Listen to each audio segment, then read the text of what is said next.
तो अब हम बात करते हैं आत्मनेपदी धातुओं के विषय में कि आत्मनेपदी धातुओं की सिद्धियां किस प्रकार की जाएंगी। अभी तक हमने पढ़ा भू धातु के 10 लकारों की सिद्धियां और उनके सूत्रों के विषय में। अब हम पढ़ते हैं आत्मनेपदी धातु एध जो कि हमारे पाठ्यक्रम में है, उसके रूपों को किस प्रकार सिद्ध किया जाएगा। तो सबसे पहले मैंने लिखा है इधर लट लकार, यानी एध धातु लट लकार जो कि आत्मनेपदी है, इसके रूप इस प्रकार से चलेंगे। एदते एधेते एधन्ते, एदसे एधेथे एदध्वे, एधे एधावहे एधामहे, इस प्रकार से इसके रूप चलेंगे। तो हमें ध्यान रखना है कि जब परस्मैपदी धातुओं में हमने दो सूत्रों का प्रयोग किया, कौन कौन से दो सूत्रों का प्रयोग किया। तो परस्मैपद धातुओं में जब हमने सूत्रों के विषय में पढ़ा था तो हम पढ़ रहे थे, सबसे पहले हमने पढ़ा था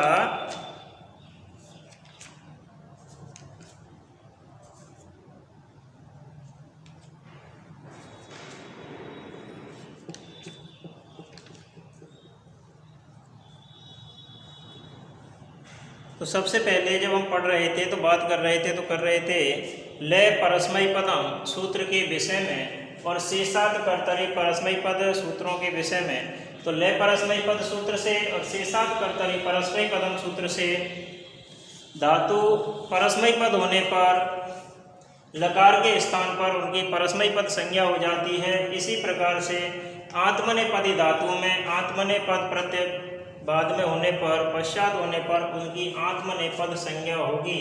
आत्मनेपद संज्ञा किस सूत्र से होगी। तो सबसे पहला सूत्र है तड़ानावात्मनेपदम, तड़ानावात्मनेपदम अर्थात तंग तंग आनव आत्मनेपदम। तंग तंग प्रत्याहार से तात्पर्य है ता से लेकर महिंग तक के प्रत्यय, यानी हमने सूत्र पढ़े थे तिप्तजे सिप्तस्ता मिपवस मस। तो पहले जो 9 है तिप से लेके मस तक वो परस्मैपद संज्ञक हैं और अंतिम 9 ता से लेके महिंग तक किसके गोतक हैं, आत्मनेपद के द्योतक हैं, अर्थात आत्मनेपद को बताते हैं। तो तंग तंग प्रत्याहार में आत्मनेपद के 9 प्रत्यय आएंगे। ता आताम झ, थास आताम ध्वम, इट वहिंग महिंग, ये 9 प्रत्यय तंग प्रत्याहार के अंतर्गत आते हैं। आनव, आनव से तात्पर्य है सानच और कानच प्रत्यय, सानच और कानच प्रत्यय। तो सानच और कानच दोनों में आन शेष रहता है, इसलिए इन्हें आनव की संज्ञा दी है। सानच और कानच दोनों प्रत्ययों में आन शेष रहेगा, इसलिए इन्हें आनव कहा है। तो कहने का तात्पर्य है कि तंग प्रत्याहार के अंतर्गत ता आताम झ, थास आताम ध्वम, इट वहिंग महिंग, ये 9 प्रत्यय आते हैं। सानच और कानच दोनों प्रत्यय हैं। तब इस सूत्र से तय आताम आदि 9 प्रत्ययों में से कोई भी प्रत्यय विद्यमान होने पर या कोई भी प्रत्यय लकार के स्थान पर जब होगा तब उसकी आत्मनेपद संज्ञा होगी। जैसे मैं लिख दूं एध प्लस लकार, इस स्थिति में एध प्लस त प्रत्यय, तो ये ता प्रत्यय किसका है, आत्मनेपद का है, इसलिए इधर सूत्र लिखा जाएगा तड़ानावात्मनेपदम। सूत्र से ता की आत्मनेपद संज्ञा होने पर, इसी प्रकार से दूसरा जो सूत्र है वो है अनुदात दित आत्मनेपदम। अनुदात जिसका अनुदात स्वर इत हो, अनुदात डित यानी कि जिसका अनुदात स्वर इत हो और डित प्रत्यय जो होते हैं वो आत्मनेपद संज्ञक होते हैं। यानी यह सूत्र पद व्यवस्था का सूत्र है, यह सूत्र पद व्यवस्था का सूत्र है। इसका अर्थ है अनुदात इट, अनुदात स्वर इत हो और डित हो तो वहाँ आत्मनेपद संज्ञा हो जाती है। इन दोनों सूत्रों से आत्मनेपद संज्ञा होगी। जिस प्रकार से ले परस्मयी पद और शेषात कर्तरी परस्मयी पद सूत्र से परस्मयी पद संज्ञा होती है, उसी प्रकार इन प्रत्ययों से आत्मनेपद संज्ञा होगी। आगे सूत्र है टित आत्मने पदानाम टेरे। टित आत्मने पदानाम टेरे। तो टित आत्मने पद प्रत्यय, टित का मतलब क्या होता है? टित से तात्पर्य है जहां टा की इत संज्ञा हो। टा की इत संज्ञा, टा की इत संज्ञा कहाँ होगी? लट लकार में टा की इत संज्ञा होगी, लुट लकार में टा की इत संज्ञा होगी, लोट लकार में टा की इत संज्ञा होगी, लिट लकार में टा की इत संज्ञा होगी, लरट लकार में टा की इत संज्ञा होगी। तो इन्हें कहेंगे टित। टित से तात्पर्य है जहां टा की इत संज्ञा हो, अर्थात लट लेट लोट लोट, है ना, ये सारे लकार यानी कि ये 5 लकार टित संज्ञक हैं। लट लुट लोट लिट और लट। अगर पूछा जाता है कि टित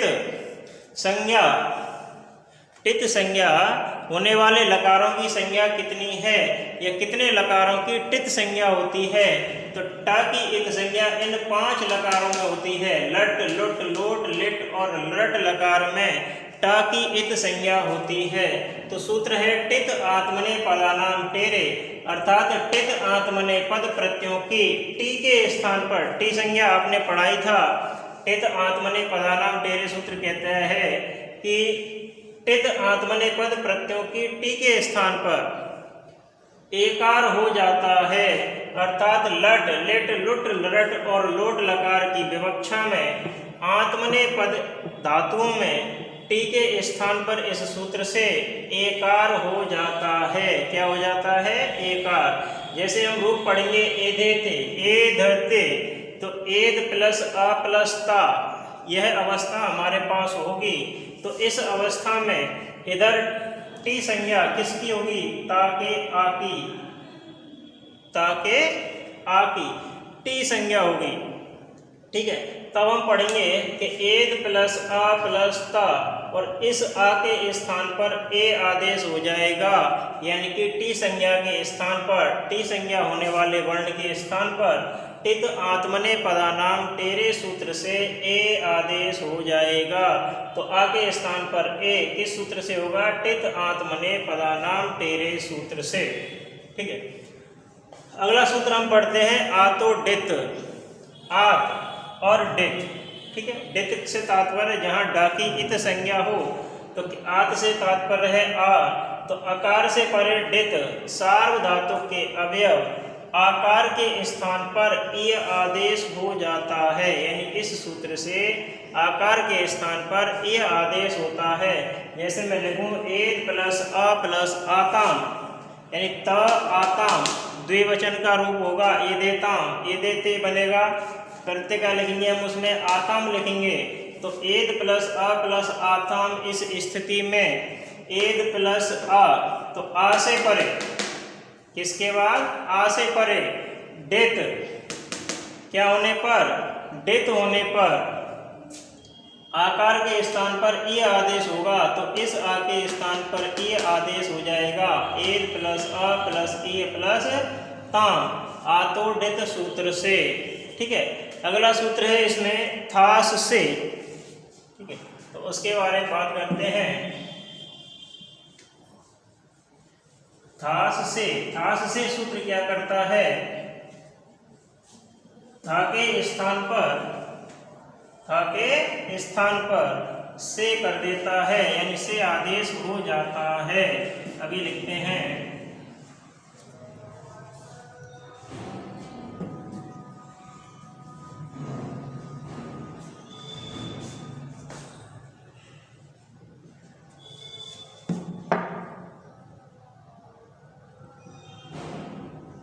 थासह से,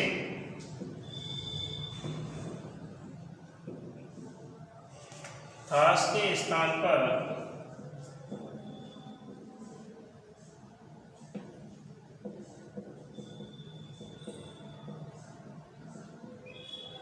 से हो जाता है, थास के स्थान पर से हो जाता है। लेकिन यह आदेश किस अवस्था में होना चाहिए, किस प्रकार होना चाहिए?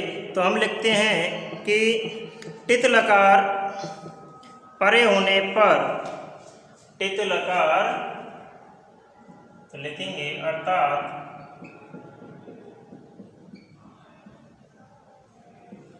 टित लकार परे होने पर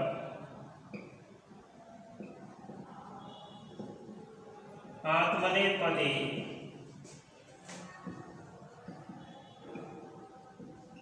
धातुओं में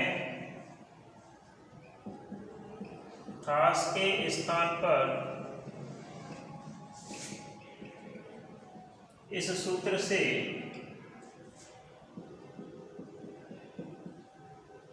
थास के स्थान पर इस सूत्र से आदेश हो जाता है। थास के स्थान पर इस सूत्र से आदेश हो जाता है। जैसे हम लिखें एद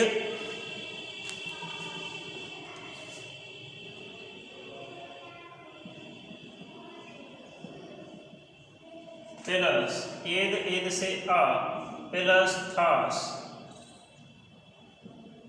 इस स्थिति में तो ये देखो लट लकार मध्यम पुरुष एक वचन का रूप बनेगा। इस स्थिति में एद अ और थास के स्थान पर से तो रूप बनेगा एध से। रूप क्या बनेगा? एध से। तो इस संपूर्ण थास के स्थान पर से हो जाता है। सूत्र लिखेंगे थास से।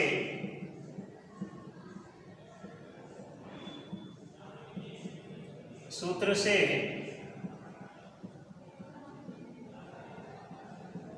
संपूर्ण थास के स्थान पर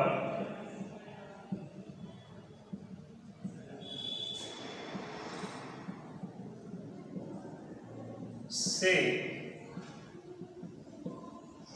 आदेश हो जाता है। तो समझ में आ गया होगा कि जब मध्यम पुरुष एक वचन में एद से रूप हो लट लकार में, तब संपूर्ण थास प्रत्यय के स्थान पर, संपूर्ण थास के स्थान पर से आदेश हो जाता है। और इस प्रकार से जब सिद्ध होगा तो होगा एद से। ठीक है, आज अभी के लिए इतना ही। अब आगे क्या पढ़ना है हमें? आगे पढ़ने के लिए हमें श्रीमद् भगवद गीता की पुस्तक को पढ़ना है। अब विभक्ति प्रकरण, धातु प्रकरण अर्थात लघु सिद्धांत कौमुदी तिगंत प्रकरण में इतना ही है। इन्हीं के आधार पर सारे रूपों की सिद्धियां होंगी। जिस किसी को समस्या हो वो समझ सकता है। धन्यवाद।